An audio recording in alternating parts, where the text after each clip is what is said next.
ערב טוב.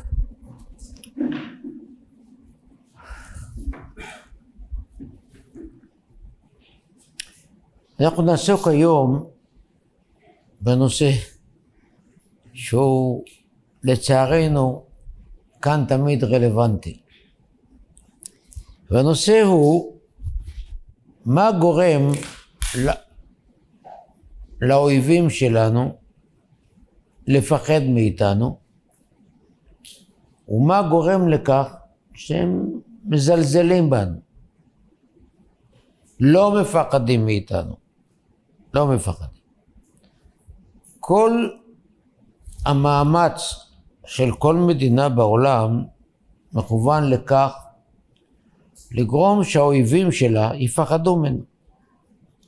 אף מדינה לא רוצה להיות מותקפת. לפעמים היא רוצה להתקיף, אבל לא יותר מותקפת אף פעם. כי כל מדינה שואפת, קוראים לזה מאזן האימה, שהאויב יפחד. מה באמת גרם בעבר ויכול לגרום בעתיד? אז זה אנחנו נדבר היום. יש לי שם ספר דרך השם. בספר דרך השם, שהייתי ממליץ לכל אחד לקרוא בו, אז הרמח"ל מסביר מה ההבדל בתפיסה בין אמונת ישראל לבין מה שמאמינים כל הגויים שהם. כל הגויים שהם. כמובן אתם יכולים לומר שיש הרבה הבדלים, הרבה הבדלים. ואם אנחנו נרצה למקד אחד מן הנושאים המרכזיים ביותר, אומר הרמח"ל ככה, זה כאן בדרך השם, איפה זה? חלק א', פרק 5, סעיף ג'. אמנם עיקר מציאות העולם ומצבו האמיתי הוא בכוחות העליונים, ותולדות מה שבהם הוא מה שבגשמיים השפלים. וזה כי בין מה שמתחילת ובין מה שמתחדש בהתחלפות הזמנים, היינו כפי מה שנברא מן הכוחות ההם וכפי הסידור שנסדרו והגבולים שהוגבלו, כך היו מה שנשתלשלו, ואחר כך לפי חוק ההשתלשלות שרצה בו הבורא יתברך שמו. והנה לפי שורש זה תחילת כל ההוויות למעלה בכוחות העליונים, סופם למטה בשפלים. ואני אסביר מה אומר כאן רבינו בצורה פשוטה. לכן אומר רמח"ל דבר כזה, האדם הרגיל, האדם המטריאליסט, האדם הכופר, הוא נוטה לחפש את הסיבות של כל מה שקורה כאן, בין אם זה כישלון ובין אם זאת הצלחה כאן, בגורמים כאן. אם איזה עסק שהוא הרוויח, יש כלכלן ויש המצאה ויש פטנט ויש שוק טוב. אם זה כישלון, משהו דומה, יש מתחרים והכלכלה לא טוב וכמה עובדים גנבו, וכך גם זה בגדול. אם יש מלחמה, כי לשליט הזה הוא אינטרסים כאב, המדינה הזאת רצתה כך וזה לא, כל דבר שהוא כאן. אנחנו לא כך רואים. בראשית ברא אלוקים את השמיים ואת הארץ, מסביר הרמב"ן במקום, השמיים זה כל הכוחות הרוחניים למעלה, אופנים, מלאכים, ספרפים, חיות הקודש. את הארץ זה העולם המטריאליסטי כאן, מהגלקסיות הרחוקות ועד הכוכב הזה שלנו. זה נקרא העולם החומרי. ההבדל בין העולם החומרי לעולם הרוחני הוא שאת העולם הגשמי אלוקים ברא שאנחנו רואים בעיניים, ואת העולם הרוחני לא. אבל למעשה זה ישויות וזה ישויות. אלא, אומר הרמב"ן בתחילת ספר בראשית, כל הכוחות התחתונים מושפעים כל הזמן מהכוחות העליונים. זה מה שמסביר כאן הרמח"ל. כל מה שקורה למטה זה מלמעלה. הנה מלאכי אלוקים עולים ויורדים בו בסולם. ואנחנו נראה עכשיו בפרשת בלק, וירא בלק בן ציפור את כל אשר עשה ישראל האמורי. ויגר מואב בפני העם מאוד. מואב מפחד מאוד מעם ישראל. למה? למה? עם חדש, חסר ניסיון קרבי.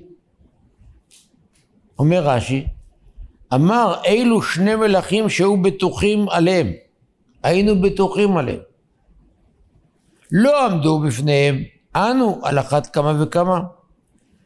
לפיכך ויגר מואב. זאת אומרת, שני המלכים האלה, סיחון ואוג, קיבלו כסף כל הזמן, פרוטקשן, כדי להגן על עמי כנען, על עמון ומואב, מפני פולשים מן המזרח, שם היו אימפריות גדולות. והנה הם הובסו מהר מאוד בקלי קלות. לכן מואב נכנס לפחד. ברמב"ן במקום, בלק גיבור חיל נודע מאוד במעשה תוקפו וגבורתו, לא פחדן. והזכיר הכתוב,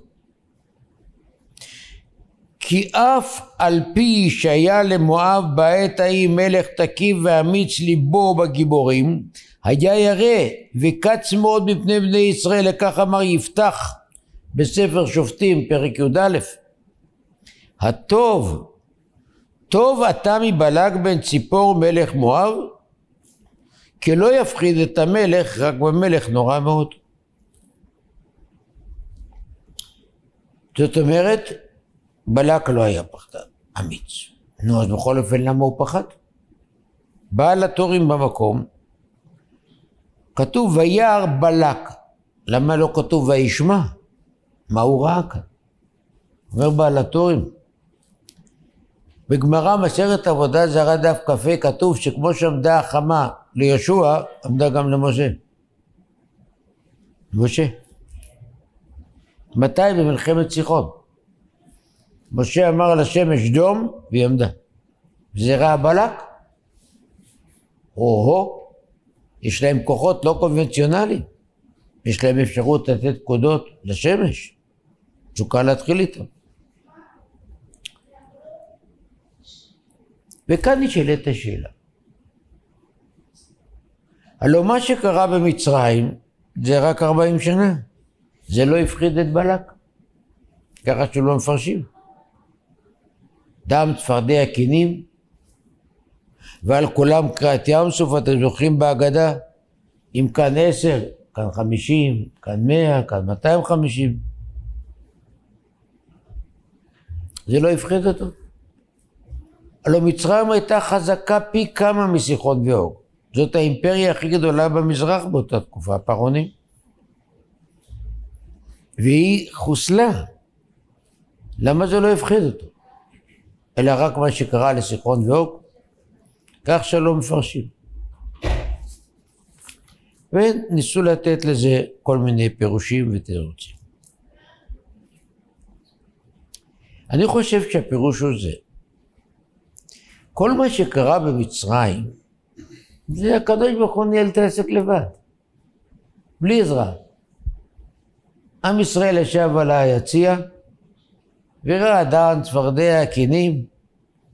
אותו דבר קריעת ים סוף. סוס פרעה ורכבו רמה בים, נו, אלוקים חזק לתמן דפליג. סיחון ואוג היה משהו אחר. פעם ראשונה הוא רואה את היהודים בשדה הקרב. והם גמרו את שני המלכים החזקים בלי אף הרוג, בלי אף פצוע. בתולדות ההיסטוריה הצבאית אין מצב כזה של מלחמה בלי הרוגים ופצועים, אין, ולא תהיה. הם רואים שכאן, גם במלחמה, העסק מתנהל לא בכוחות טבעיים. זה מה שהפחיד אותם. בא לקראתם עם שההתנהלות שלו, היומיומית, ההתנהלות שלו הצבאית, היא מסוג אחר לגמרי. ולכן גם בלק, שהיה איש גיבור חיל, אמיץ, צבא שיכול לעשות שמש בגבעון דום, אני יכול ללחם איתם. זה בטח שלא. צבא שגומר קרבות נגד סיחון דבוג בלי אף הרוג ופצוע, אני יכול ללחם איתו. זה משהו לא לפי הכללי. זה מה שקרה במפחד. ככה אני חושב את ההסבר. זה ההבדל בין ראשי פה. נו, אז מה עושים? הוא שולח משלחת אל זקני מדיין. אומר רש"י, מה ראה מואב ליטול עצה ממדיין? כיוון שראו את ישראל מן הנוצחים, שלא מנהג העולם, אמרו מנהיגם של אלו במדיין נתגדל. נשאל מהם מה מידתו? אמרו לא, אין כוחו אלא בפיו. אמרו אף אנו נבוא עליהם באדם שכוחו בפיו. אנשי מדיין אומרים משה רבנו הזה, כל העניין זה דיבורים, יש לו דיבורים מיוחדים, ובכוח הדיבורים הוא מביס את כולם. ככה הוא עשה לים, ככה הוא עשה למצרים, ככה גם כאן. ככה הוא עשה לשמש, דום, זהו. אם כן, אין ברירה לחפש קונטרה בתחום הזה. מלחמה רוחנית מול מלחמה רוחנית. אם כן, אנחנו עדים כרגע להבנה חדשה. כל הפרשה מדברת כעת בזיהוי הנשק של האויב. הנשק של האויב היהודי הוא לא טנקים, לא תותחים, לא סוסים, לא גמלים. בפיו. אנחנו נחפש איזה איש כוחו בפיו, וזה היה בלעם, שהיה ידוע בכוחות הרוחניים שהיו לו. הלא עד כדי כך אמרו חז"ל, ולא קם נביא כמשה בישראל, אבל אומות העולם קם. מי זה בלעם? לבלעם באמת היו כוחות גדולים. כי אנחנו רואים כרגע שהם מזהים שהכוח של עם ישראל זה כוח רוחני.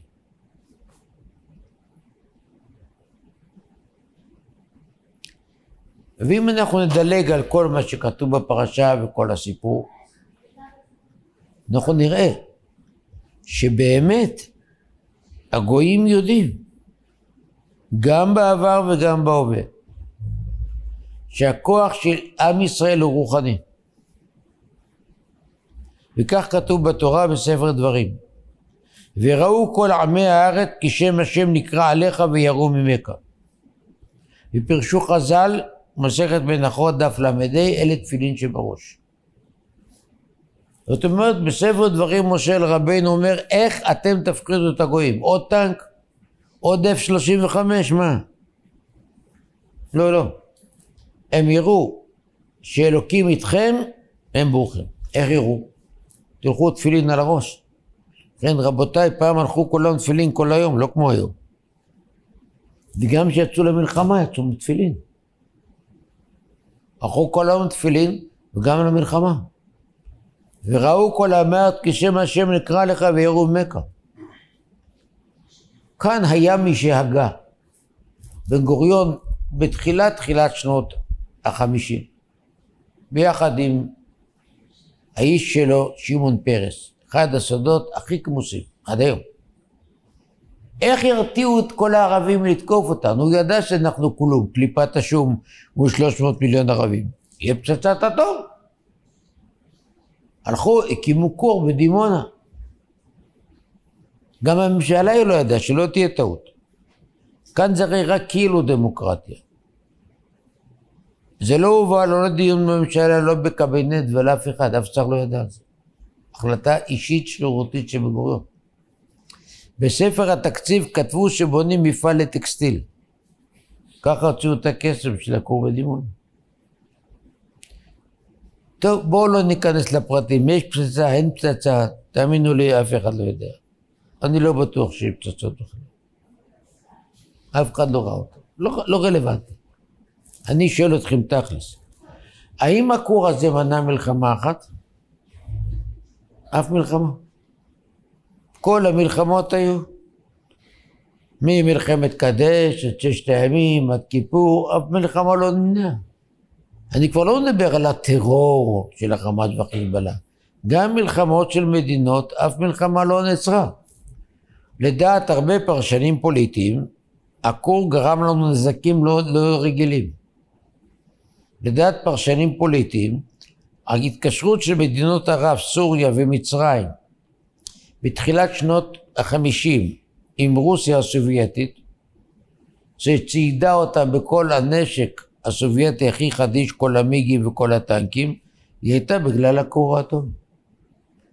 הם פחדו שיש כאן פצצת אטום, והם חייבים לקבל גיבוי של מעצמה שיש לה אטום, שתוכל להפחיד את ישראל. אם אתם זורקים על ערבים, הם זורק עליכם. וכך היה, שלא תהיה טעות.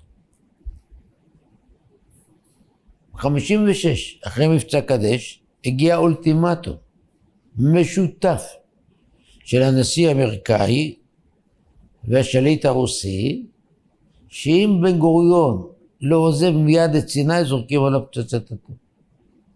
קצר ולעניין. וכמובן שהוא קיפל ישר. מתי שבן גוריון כבש את סיני, אני זוכר, היינו בית ספר, עשינו ביצורים, שקי חול, הוא אמר, הקמת ממלכת ישראל השלישית. זהו, לא פחות. תוך זמן קצר הוא התקפל. היחסים שלנו עם ארצות הברית לא היו כמו היום. לא קיבלנו מהם רובה אחד, ולא דולר אחד. מה עזר לך הכור האטום? שאלה הזאת שאלתי לחכמים ונבונים. ומי שיודע, במלחמת 6 הימים, ישראל מאוד מאוד פחדה, ורצו, ככה אומרים, עכשיו זה נחשף אחרי 50 שנה, תוכנית אופרטיבית לפוצץ על הר בסיני פצצת אטום קטן. אבל גם זה לא יצא. אז הוא היה או לא היה. לא משנה, אתם רואים שזה לא מפחיד. מה מפחיד את הגויים? וראו כל עמי הארץ כשם השם נקרא עליך ויראו ממך. כשמי הארץ, וזה דובר על עמים אליליים, בזמן משה כולם עובדי אליליים, לא מאמינים באלוקים. גם הם יפחדו. הנה הבלק. וכולם. אני כבר לא מדבר על היום שכל העמים כאן מאמינים באלוקים. כל העמים הערבים מאמינים שישראל זה עם הנבחר. אם הם יראו שאנחנו עם קדוש, אומר משה רבנו, יפחדו. ראו כל עמי הארץ. זאת אומרת, מבוש ראו, מבוש פחדו. יש מושג של הערה אלוקית. יש אור שלא רואים בעיניים. אפילו אור פיזיקלי. יש קרניים שאנחנו קוראים להם אינפרה אדומות, או אולטרה סגול. אנחנו מכל הספקטרום של האורות רואים רק קטע קטן. הדבורה למשל רואה קרניים שבאדם לא רואה. אני נותן לכם רק דוגמה שתבינו שקל וחומר אור אלוקי אנחנו לא רואים בעיניים. אפילו אור פיזיקלי אתה לא רואה. וראו כל עמי הארץ. יש מצב שכל הגויים רואים שיש קרינה רוחנית אלוקית. כי שם השם נקרא עליך וזה מפחיד אותם. והם יברחו.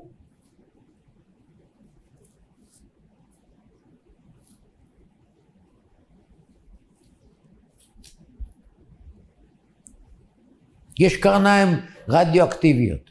מישהו ראה אותם? לא. הם כידוע יכולות לגרום גידולים סרטתיים, ולהפך. אנחנו משתמשים איתם לריפוי סרטן, עם קרינות וכדומה. ולא ראו. אז קל וחומר שאור אלוקי, רוחני אתה לא רואה, ואת התוצאה אתה מרגיש. כלומר, אותו אדם שלא רואה את הקרניים הרדיואקטיביות, את התוצאות הוא מרגיש ועוד איך מרגיש לצערנו. ככה גם כאן, האור הזה שיצא מכם, הוא יפחיד אותם. כי שכתוב וראו כל עמי הארץ, זה לא ראייה של עין. ראייה פנימית שתפחיד אותה, ויראו ממך.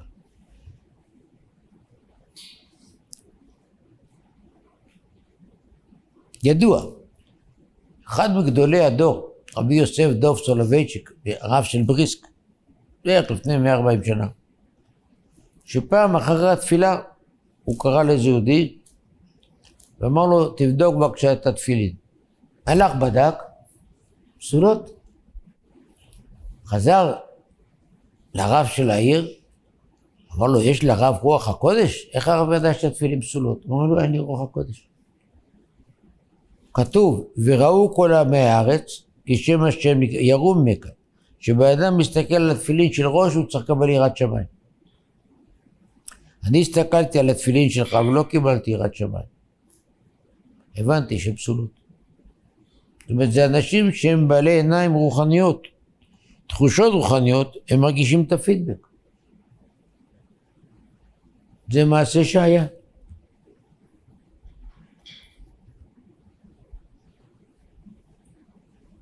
וככה כתוב בתורה, פרשת בחוקותיי. ורדפו מכם 500, ו100 מכם רבבה ירדופו. אומר רש"י, רדפו מכם, מה זה מכם? 5 חלשים, לא גיבורים.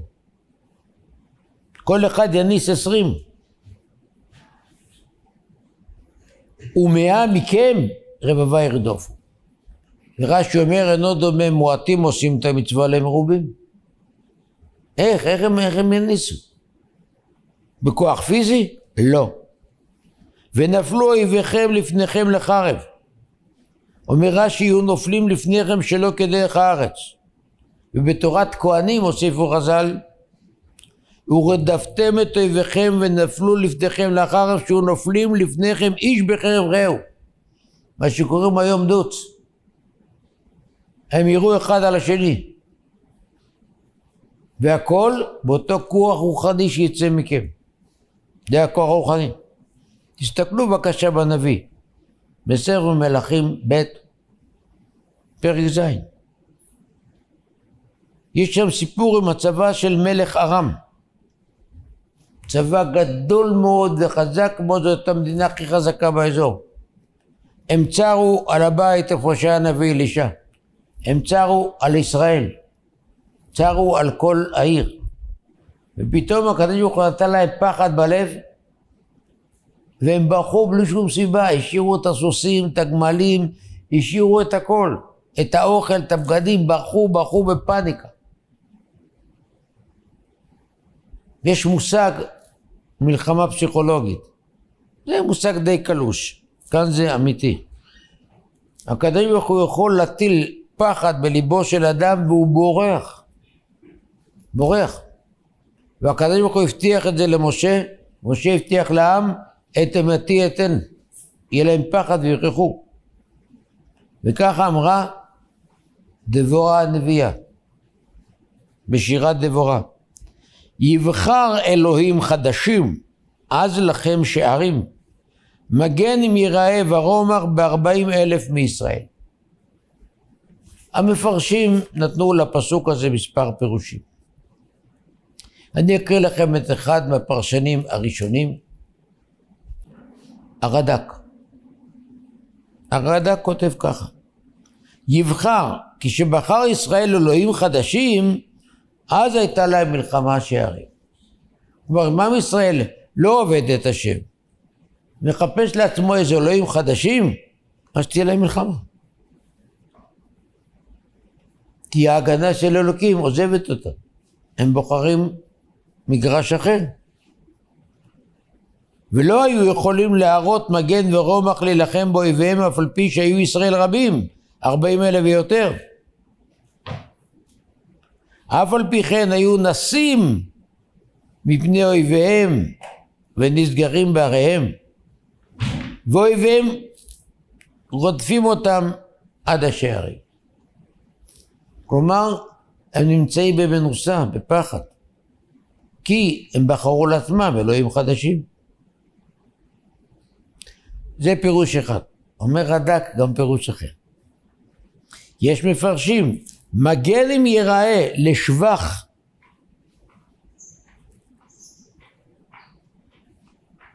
כלומר,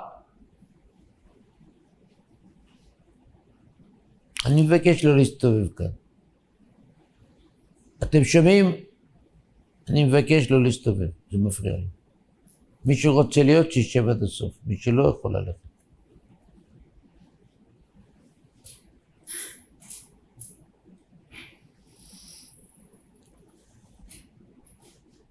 יש מפרשים, מגן אם ייראה לשבח, כלומר, כשהיו ישראל עושים רצון הבורא יתברך ולא היו הולכים אחרי אלוהים אחרים,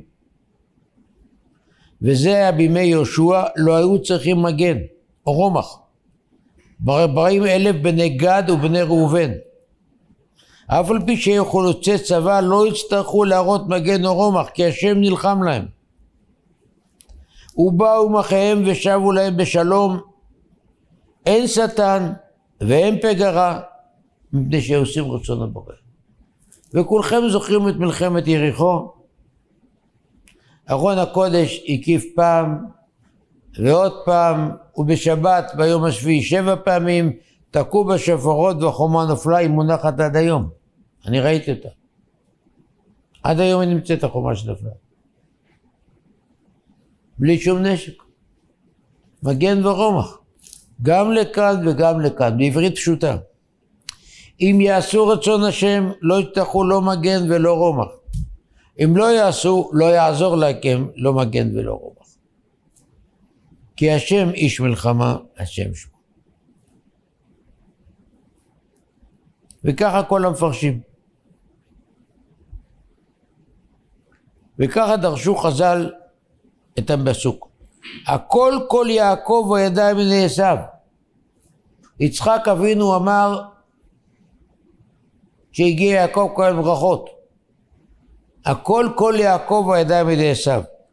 אמר רבי אבא בר כהנא לא עמדו פילוסופים בעולם כי בלעם בן באור כי אבניגמוס הגרדי. נתכנסו כל האומות אצלהם ושאלו מי ינצח, אנחנו או היהודים? ענו להם, גם הוא וגם הוא, בהפרש של 1000 שנה בין אחד לשני. תבדקו את הבתי כנסת ואת התלמודי תורה. אם יש ילדים שלומדים בתלמודי תורה, אם יש אנשים לומדים בבתי כנסת שיעורים, לא תנצחו אותם. הכל כל יעקב. בזמן שקולו של יעקב מצוי בבתי כנסיות, אין הידיים ידי עשיו.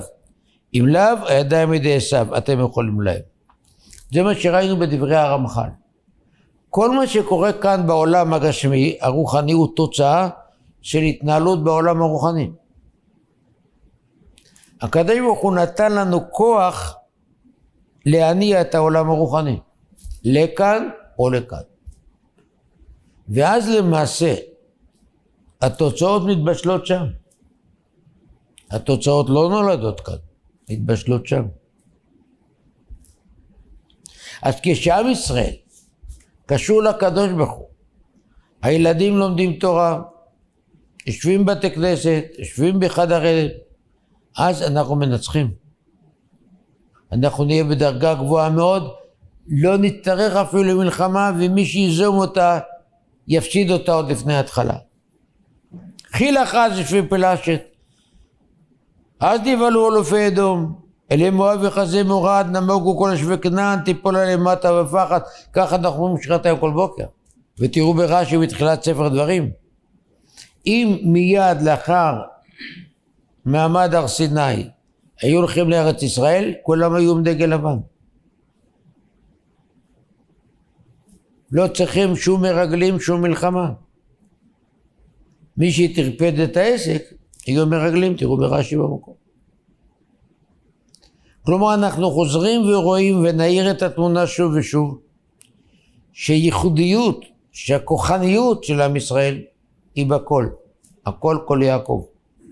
לא בידיים. הידיים זה ישמעאל, הידיים זה עשיו, או כל שאר הגויים כולם. לא בגבורת הסוס יחפץ, לא בשוקי איש ארץ. זאת מציאות אחרת לגמרי.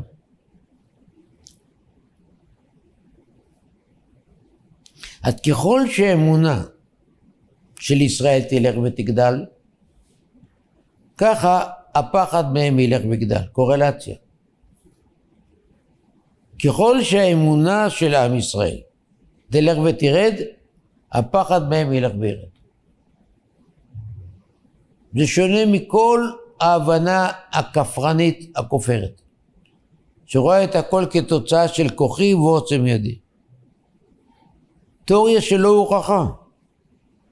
עובדה, כבר יותר 100 שנה, מ-1905, זה כבר 112 שנה, אז התחיל הסכסוך הישראלי-ערבי, כך אומרים ההיסטוריונים, מלחמה לא נרגיעה ולו ליום אחד. רגע, זה מקרה שזה רק קום היחיד בכדור הארץ? יהיו מלחמות, בקוריאה, בווייטנאם, איפה לא. יום, יומיים, חודש, חודשיים, שנה, שנתיים, נגמר. אין מקום בעולם שיש מלחמה ב-12 שנה. אין מקום בעולם שמדינה אחת הולכת להיות מושמדת. שמדינות אחרות מדברות בגלוי, אנחנו נשמיד אתכם, אין דבר כזה בעולם. הייתה מלחמה, מי שזוכר, בטיואן, שהיורים מלא בסינים, גם זה נגמר פעם. הכל נגמר. אז רק כאן לא נגמר. מה זה מקרה?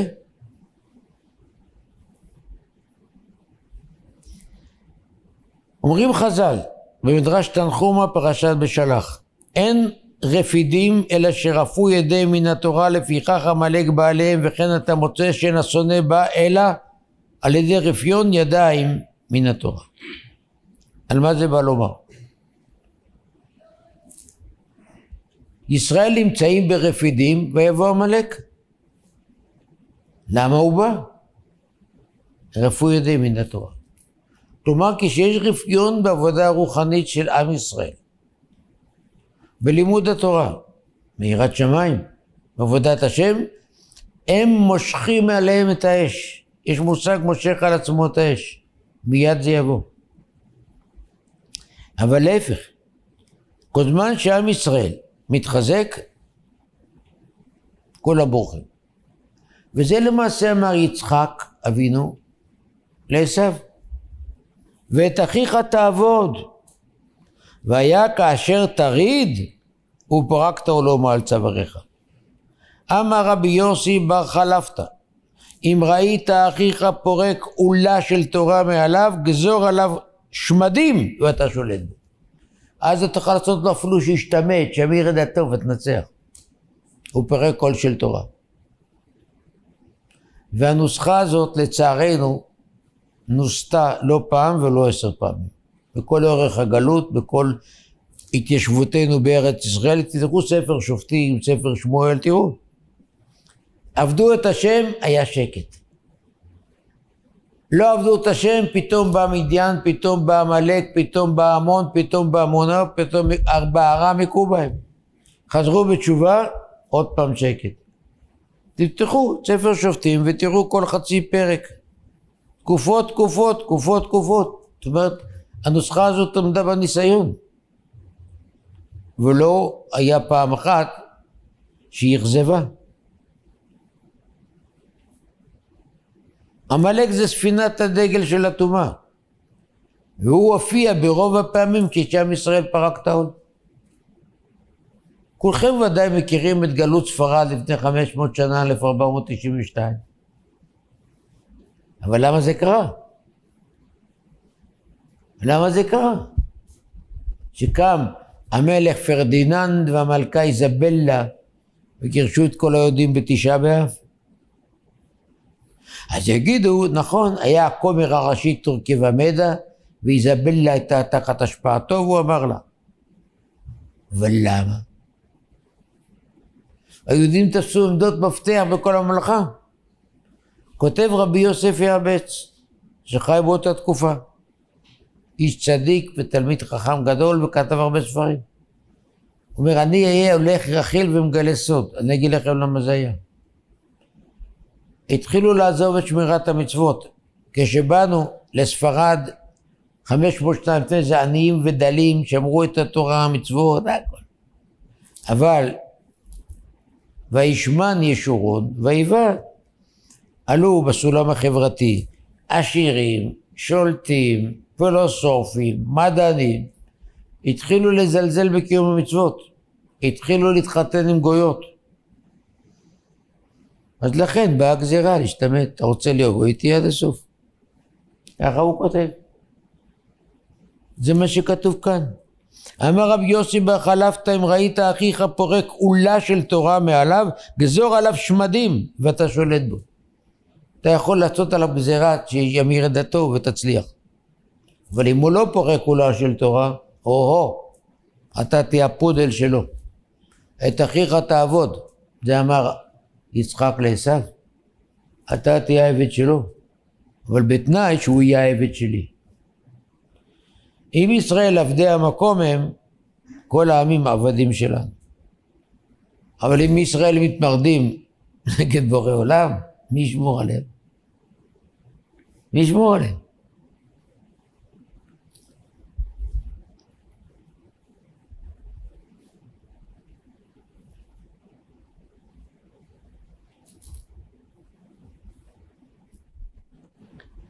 אנחנו קוראים ויעלן העם על משה. הגיע מצב, מה אעשה לעם הזה ומה תושכלוני?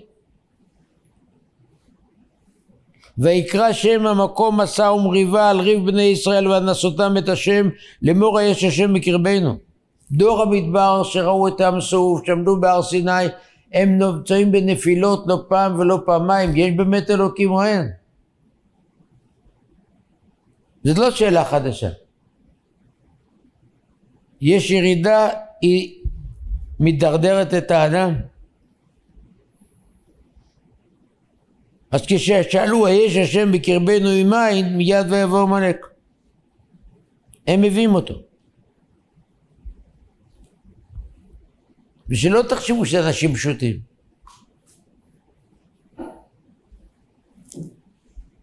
רבנים גדולים, הם חיים ומחנכים ברוח של כפירה. של כוחי ועוצם ידי. מה יהיה אם נעשה ככה וככה וזה וזה וזה? רבנים. ולא פלא, כבר לפני 160 שנה אמר רבי ישראל סלנטר, אני מכיר רבנים גדולים אפיקורסים. גורסים.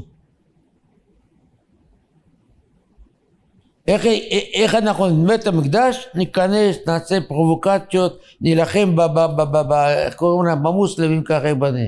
אבל סליחה אדוני, אני פעם שאלתי אחד הרבנים, אתה לא אמרת כאן בגלל חטאינו גלינו מארצנו וחרב בית מקדשנו? לא כתוב בגלל חולשתנו, בגלל מצבנו המדיני, חולשת צבאנו. אז איך אתה חושב שתקבל בית מקדש והר הבית אם אתה נשאר עם החטאים? התיקון יבוא רק אם יהיו פחות חטאים, אם לא יהיו חטאים, יתמו חטאים מן הארץ, ואז הקדוש ברוך הוא ייתן לנו את הכל, כי הוא רוצה לתת. זה לא כוחי ועוצם ידי, שום צרה לא בא עלינו מחולשתנו, ושום ניצחון לא יבוא עלינו מכוחנו, הוא ואין בלתו. גם הגוי מבין, הוא צריך להביא כוח רוחני, הוא הולך להביא את בלעם. הוא מבין שעם ישראל יש לו כוח אחר. ויבוא עמלק וילחם ישראל ברפידים, כתוב בספרים, עמלק בגימטריה ספק. מרגע שעם ישראל יש לו ספק, יש אלוקים או לא, יש לו כוח או לא, וזה וזה וזה, הוא גורם שעמלק יבוא מסוף העולם אליו. סוף העולם. וגם כשהוא בא, במי הוא נלחם? ויזנב בך כל הנחשלים אחריך. אלה שמסתפקים, אלה שהם ככה, הם הנשק. אותם הוא לוקח.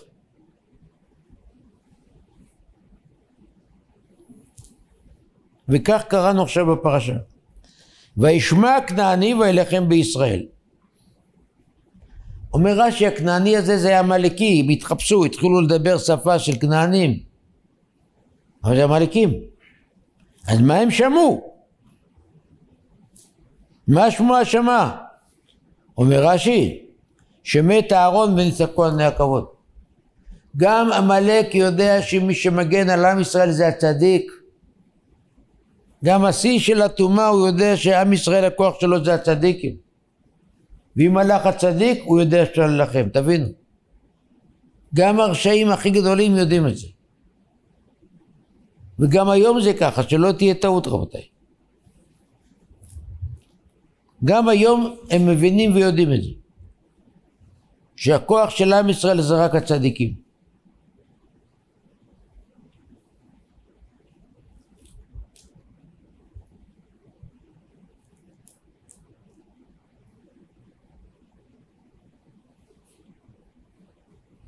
ולכן צריכים לדעת שהכוח שלנו הוא תשובה, הוא תפילה, הוא צדקה מעבירים רק זה. ואנחנו אומרים את זה כל בוקר, והוא עונה לעמו בעת שבם אליו. עונה לעמו בעת שבם אליו. זה הכוח שעמד לנו ויעמוד לנו לתמיד. הכוח הרוחני. אספר לכם. הרבה פעמים הוזמנתי, בעבר הפסקתי ללכת, לפאנלים, בערוץ הראשון, בערוץ השני, וזה היה לפני הרבה זמן, בגלל שאחר כך כבר החלטתי שאני לא רוצה ללכת יותר, כי זה הכל העסק שם, משחק מכור. שפרצה האינתיפאדה הראשונה, השנייה, ושם נפגשתי עם הרבה אנשים, מראשי החמאס. ואני שאלתי אותם, תגידו, אתם כמה אתם? אז היה להם קצת נשק, לא כמו היום. חלשים. כמה רובים, מה יש? אין לכם טנקים, אין מטוסים, אין כלום. איך אתם מתחילים עם הצבא הישראלי, שהוא הכי חזק במזרח התיכון ואחד הטובים בעולם? אז הם אמרו לי, לפי האמונה שלנו, כתוב לנו בקוראן, מתי שישראל עובדים את השם, שומרים את המצוות ומגן עליהם. ואם לא שומרים מצוות, חיילים את השבת, הוא לא מגן עליהם. ולכן אנחנו לא מפחדים מכם. לא מהטנקים, לא מהכלום. שום דבר. כי אנחנו יודעים שאלוקים לא נמצא בצד שלכם. אם אתם תשמעו פעם את נסראללה, נכון? מה הוא אומר? נגד מי הוא נלחם? הציונים הכופרים. אם תשמעו את הרשעים מטהרן, נגד מי הם נלחמים? הציונים הכופרים. הם מדגישים את זה תמיד, שלא תהיה טעות. נגד אנשים מאמינים הם מפחדים. כי הם יודעים שלישראל יש כוח אלוקי יותר גדול משלהם. אבל אם הכל לא כל יעקב, אז זה ידי ישמעאל וידי עשיו. אלה עובדות בשטח. הם אמרו לי את זה בעצמם. עם מה בא בלעם מלחם? הוא בונה מזבחות. ותראו במקום המפרשים, עוד מזבח, 7 מזבחות. כנגד כל המזבחות שבנו אבותינו, אברהם, יצחק ויעקב. כלומר, בלעם יודע שכדי לנצח את ישראל, הוא חייב לפגוע בהם פגיעה רוחנית. ביסודות הרוחניים שיש לנו בכוחנו, באברהם, יצחק ויעקב.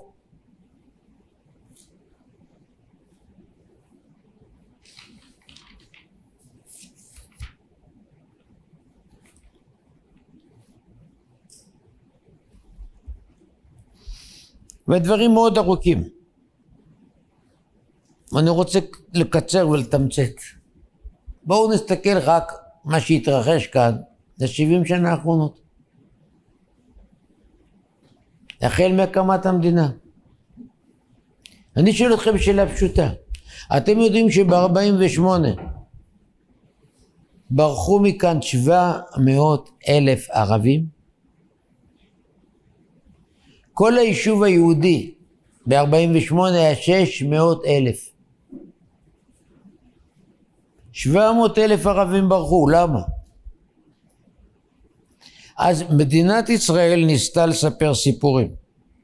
ואפילו גולדה מאיר אמרה את זה מעל בימת האו"ם, היא הייתה שרת החוץ.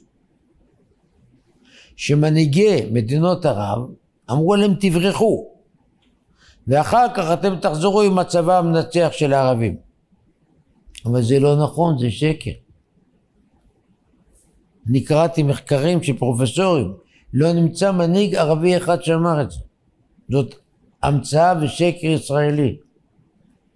בדקו וחקרו את הרדיו, את העיתונים, את הכל, אף מנהיג ערבי לא אמר את זה, מעולם. זאת בדיה. אז למה הם ברחו? השם נתן להם פחד. תארו לכם איך המדינה הייתה נראית, אמר לנו כאן עוד 700,000 ערבים. בכנסת הראשונה הם כבר היו מקבלים רוב. לא בכנסת הראשונה, ראש ממשלה ערבי. ואני כבר לא מדבר על הסכנה הפנימית. הקדוש ברוך הוא נתן להם פחד והם ברחו. אז יש לך נס יותר גדול מזה? עזבו את הבתים, עזבו את הרכוש, עזבו את הכל, והלכו, ולאיפה הלכו לגור? מחנות פליטים, עד היום יושבים מחנות פליטים.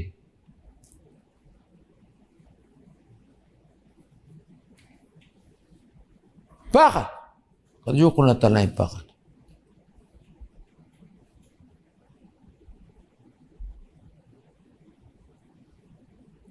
וגם מסתכל על הקרבות. בהרבה מקומות מלחמת השחרור, שהערבים כבר יוכלו לנצח ככה, פתאום בבחור. אתן לך רק דוגמה אחת מתוך רבות. עיר צפת. צפת הייתה מכותרת בכוחות ערבים. הגיעו כבר עד הבתים. והיהודים התאספו בתי כנסת בצרחות, תהילים, תפילות, כי הם כבר עמדו על הבתים ועם הסכינים השלופים עד בחלאות. עד בחלאות. היו הרבה נפגעים, הרבה פצועים, הרבה הרוגים, זהו. כבר ראו את הסוף בעיניים. פתאום מישהו הגה את הרעיון לאסוף חביות ישנות ריקות, של פח, כמו של היום, פלסטיק הכל, פעם של פח, וזה היה בלילה להתחיל לגלגל אותם מהר. התחילו לגלגל בלילה מהר חביות ריקות, שכרגיל התקלו בסלעים, בבום, והתחילו באמצע הלילה בומבות, בום, בום. כל חבית ריקה שנתקלת בסלע יוצרת רעש מאוד גדול בלילה. והערבים נפל להם בראש שהיהודים הביאו תותחים סודיים חדשים, והם נמצאים תחת הפגזה קשה. וכולם ברחו. ולכן גם הם החילונים, זה פתגם מפורסם. עם בוקר הגיעה תגבורת של הפלמ"ח. אמרו שאת צפת הצילו התהילים, וגם היחידה של הפלמ"ח שבאה בבוקר אחרי שהערבים ברחו. כן? זו יהודה, קיבלו פחד בלב. וכך עוד הרבה מקומות. מה שדיברנו מקודם, השם ייתן את הפחד. או להפך, מלחמת קדש, כמו שציינתי. בקושי היה לנו צבא אז. ארצות הברית עוד לא נתנה נשק. הטנקים שלנו היחידים, אם מי שזוכר, טנקים קטנים של הצרפתים ממקס כאלה, שהיום נראים כמו צעצועים. וכמה מטוסי מיראז'. המצרים ברחו. ברחו. ואותו דבר היה ב-67. הם ישבו המצרים, ואותו דבר הסורים, במתחמים מבוצרים, קוטוף, ברגפגפה. היה להם אוכל לכמה שבועות ותשמושת עם שדות מוקשים, עם קונצנטרינות, עם הכל. הם ברחו, הורידו את הנעליים וברחו, ולאף אחד לא היה הסבר למה. נו אז מה? אני זוכר, שלי את העיתונים באותה תקופה, הרבושים פחדנים. מזל שיש לנו עסק עם הרבושים. זאת מילת גנאי שהמציאו אותה אנשי העלייה השלישית, שנייה והשלישית, ראשית המאה, הרוסים שבאו החלוצים. הרבושים. כן, נו. כמה שנים אחרי זה, 7 שנים אחרי זה, ב-73, תשל"ד, הייתה מלחמת יום הכיפורים. אותם אנשים, אותו גזע, הגדרה פוגענית, גזענית. ישבו באותם מקומות, בחווה הסינית, קוטוף, נלחמו כמו נמירים, ואנחנו שפכנו את הדם צורה נוראה, של אלפי הרוגים ופצועים, אותם אנשים. הטבע האנושי לא יכול לשלוט ב7 שנים, אף אחד לא ייתן לזה. אדם פחדן לא נהיה אמיץ ב7 שנים, איך זה השתנה? הם אנשים אמיצים, לך תראה אותם, שהידים. לך תראה אותם בעיראק, בסוריה, נלחמים, מה זה נלחמים? תראה אותם, הם פחדנים הרבושים, איזה פחדנים. המקום להודות הודו לשם כי טוב. כשנתן להם את הפחד בלב, אמרו לא, זה מה זה הרבושים. בואו אני אראה לכם אותם, נראה אתכם עליהם. בשעה שישראל עושים רצונו של מקום, אין שום אומה יכולה להשתבד בהם. זה מה שראה פתאום בלק. שני העמים הכי חזקים, סיחון ואוג, ענקיים, חזקים, קרם, קרסו כמו בגדל קלפים, והיהודים יוצאים בלי שום הרוג ושום פצוע. זה דבר מציאותי? לא, יש להם כוחות מיסטיים, יש להם כוחות רוחניים.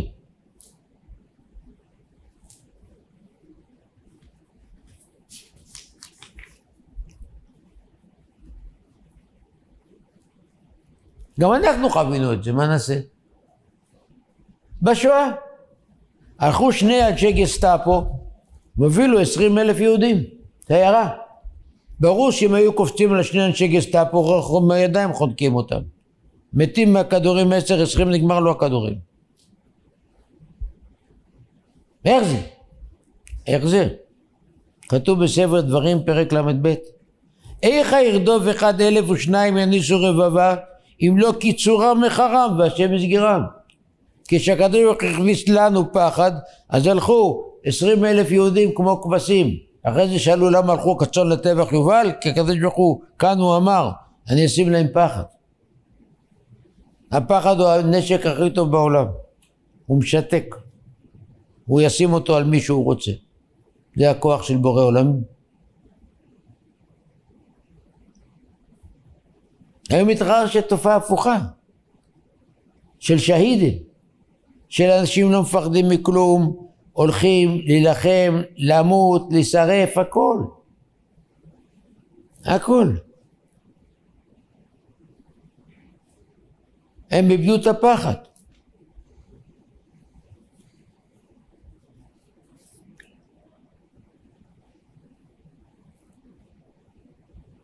ולכן תראו, המדינה היחידה שהייתה ידידה שלנו כאן באזור, הייתה טורקיה. למה? כי לפני 110 שנים היה שם בן אדם אטאטורק, הוא עשה מהפכה והפוך אותם לחילונים, בכוח.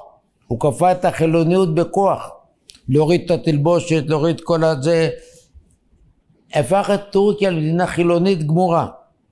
ואז טורקיה חיפשה מדינה, מצאה מדינה חילונית, ישראל, חילוני אחד מצא חילוני אחר.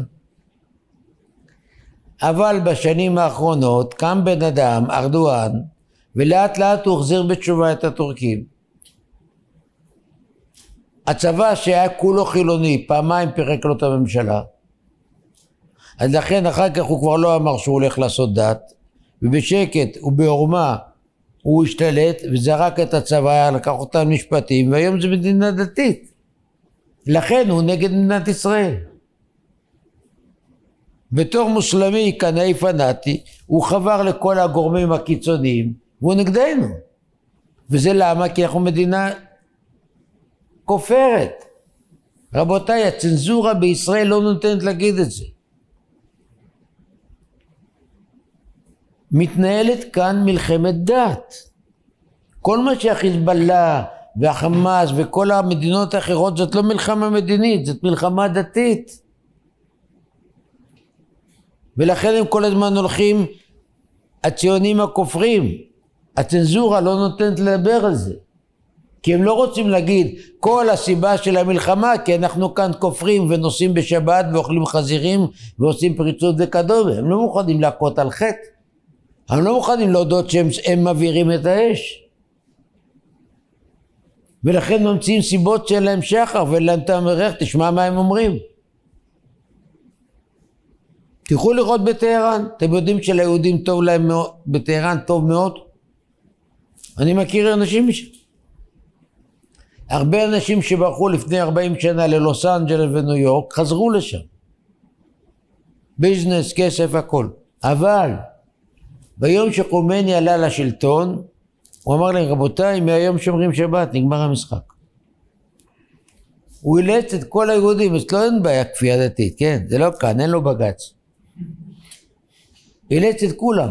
הוא הגיע לכל הגבורות הנכבדות, אמר להם, מי היום שעבו להם ככה? נגמר הסיפור. מי שהכניס את כל הפריצות לטהרן, זה היה יהודים, בראש ובראשונה ישראלים שהיו חברים של השח. ולכן הם שנואים עד היום שם. ואוי ואבוי ליהודי שיתפס שם מקשר עם ישראל. באותו יום תולים אותו. למה? כי הוא מתחבר לכופרים. אבל כאן הם לא יציינו את זה. אבל הדברים נאמרים בגלוי, לא נמצאתי אותם. כמות שיש וראו כל המאה כי שם השם נקרא עליך ויראו ממך, יש גם למטבע השני. וראו כי שם השם לא נקרא עליך ושמו עליך. זה מה שפרשה באה ללמד. בלעם תופס את העסק ככוח רוחני. עם כוח רוחני צריך לכם בכוח רוחני, מביא את הטמא הוא. והוא היה מצליח. הקדוש ברוך הוא רחם עלינו, כי הוא ידע ויודע את עליון, אמרו חז"ל, הוא ידע כל יום מתי הקדוש ברוך הוא כועס. ואם היה אומר כללה באותו רגע, רחמנא ליצלן.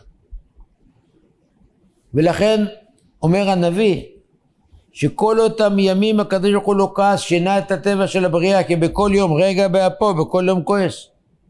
וכדי לשמור את הילדים שלו, שינה את טבע הבריאה וכל היום לא כעס. אבל אם הכוס רגע אחד, אוי ואבוי מה קורה עם הכלל של בלעם.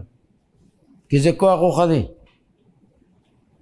והכוחות הרוחניים הם מניעים כאן את הכוחות הגשמיים. זה מה שאנחנו צריכים לחזק רבותיי, קוראים לזה השקפה.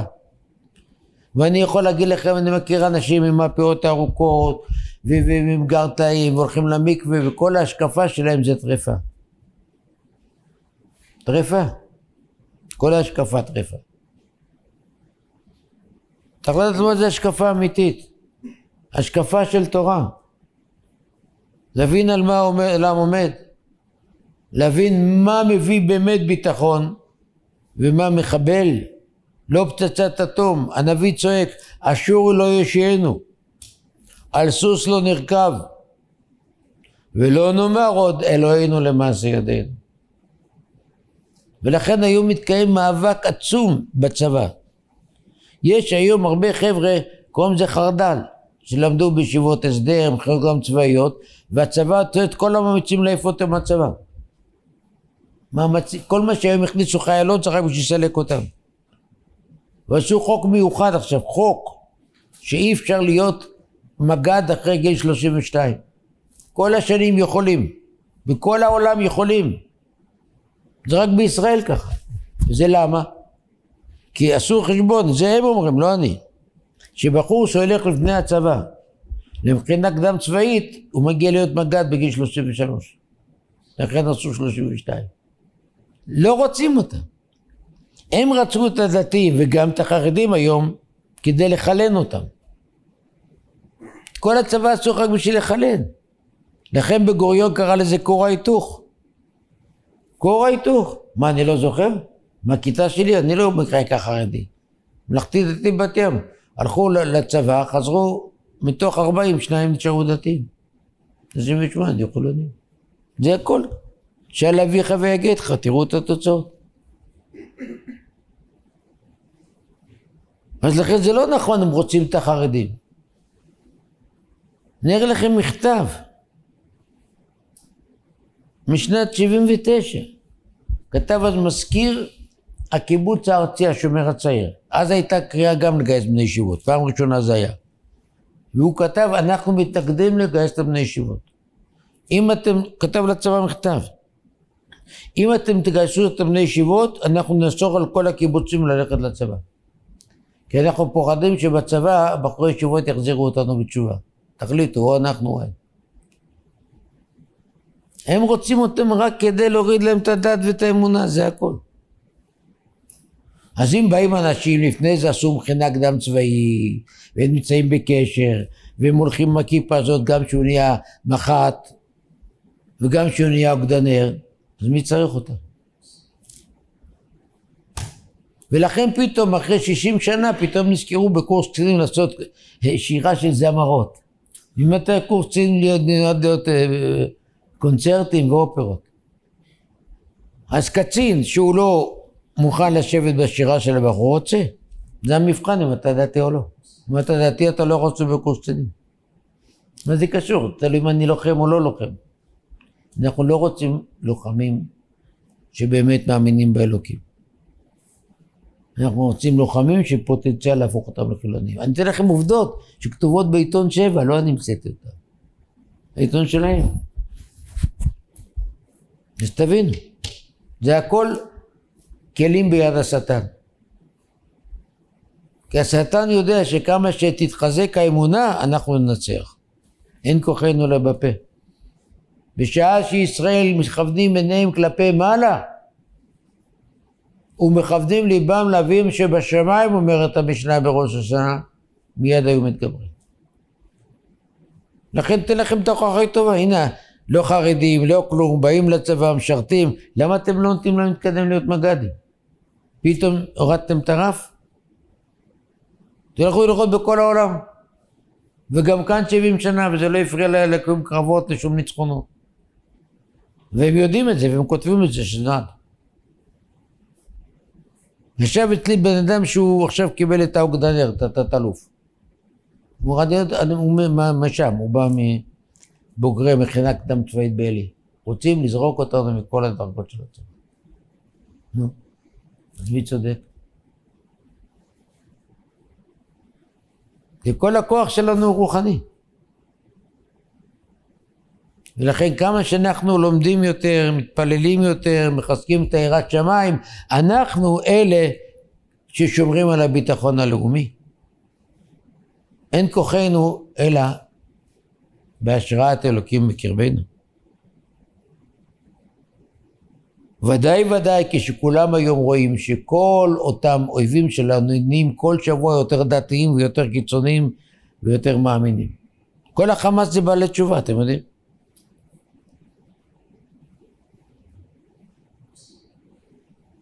ולכן אנחנו תפילה ותקווה שסוף כל סוף הדעת והתבונה יגברו, ונדע כולנו עם ישראל שהשם הוא אלוקים ואין מלבדו, ומילא יקוים בנו, עושה שלום במרומיו, הוא יעשה שלום עלינו ועל כל ישראל, ונאמר אמן.